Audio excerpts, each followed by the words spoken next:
Што вы робіце, калі перад вамі корак? Машыны стаяць мёртва ні назад, ні ўперад. Хтосьці пачне бязгучна лаяцца, хтосьці пераключыць радыё на канал «Культура», а інжынеры з кампаніі Aleph Aeronautics проста узлятаюць. Так, гэта не сцэна з фільма пра Бэтмена, гэта рэальны відэазапіс, іх прататып Aleph Model Zero Ultralight. Спачатку едзе як звычайны аўтамабіль, а пасля падымаецца ў неба і пералятае цераз машыну, што затармазіла перад ім. Сцэна нібы з фантастыкі, але без піў-піў і лазераў. Model Zero – гэта не серыйная мадэль, а палегчаны прататып для выпрабаванняў. Ён лягчэйшы, мае менш батарэй, каб не абцяжарваць палёт, і на сённяшні дзень патрабуе прафесійнага тэст-пілота. Яго, праўда, ні разу на відэа не дэманструюць. Але галоўны герой гісторыі – гэта аўто Model A, які ўжо можна замовіць, праўда, за ўсяго $300,000 на хвілінку. Гэта як сярэднестатыстычная хата пад Мінскам з лазняй і двайным гаражом.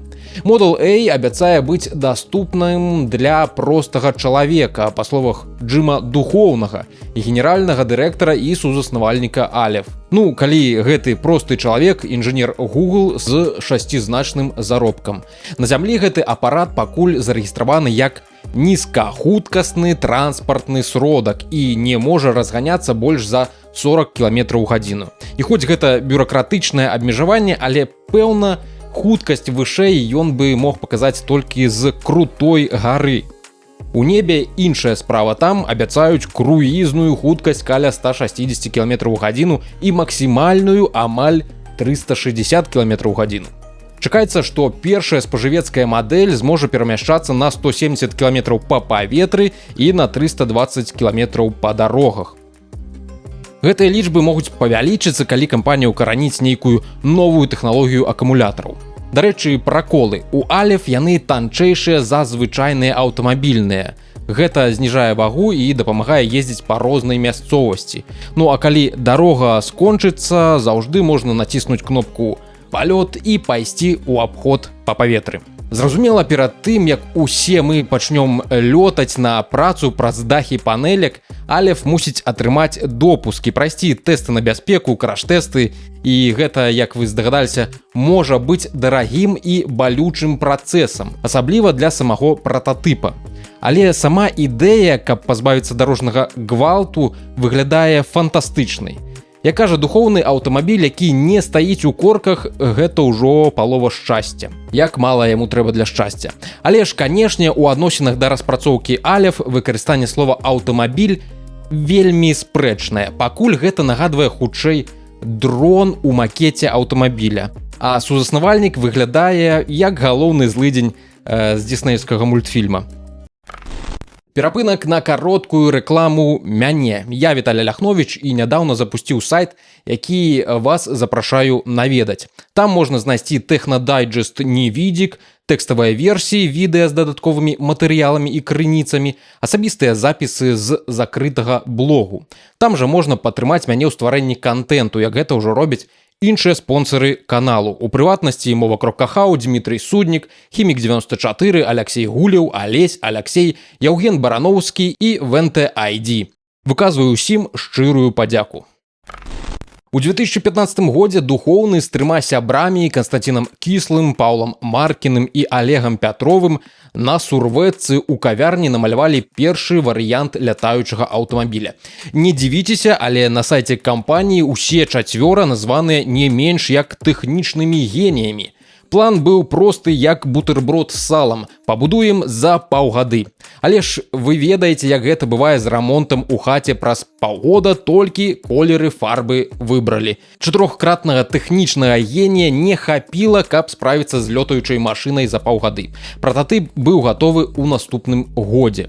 Яго паказалі аднаму з самых эпатажных інвестараў сіліконавай даліны, Тыму Дрейперу.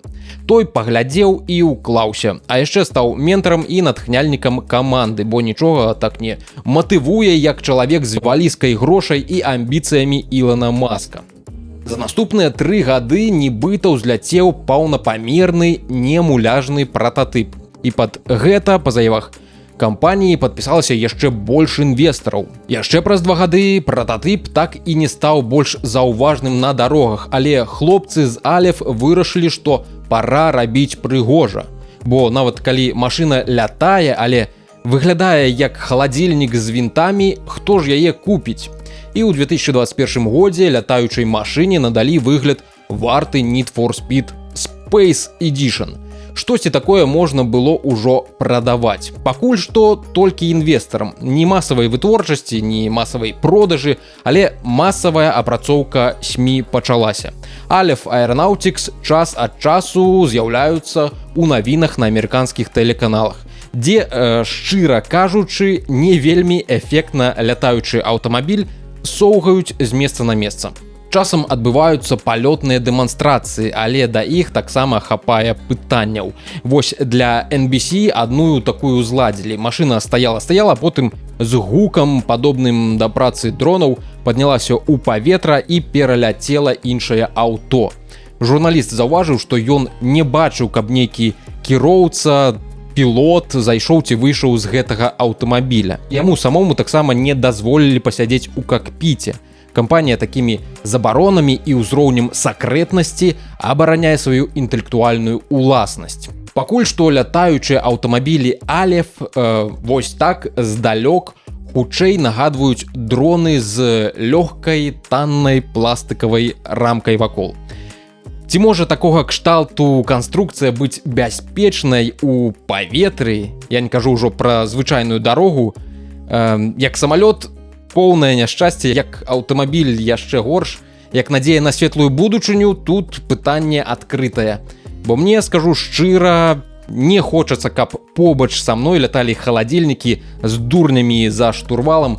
На зямлі дурняў хапае, у паветры яны зусім іншы ўзровень рызыкі. Дзякую за прагляд і падтрымку, падпісвайцеся на канал, завітвайце на сайт, наперадзе яшчэ шмат цікавага.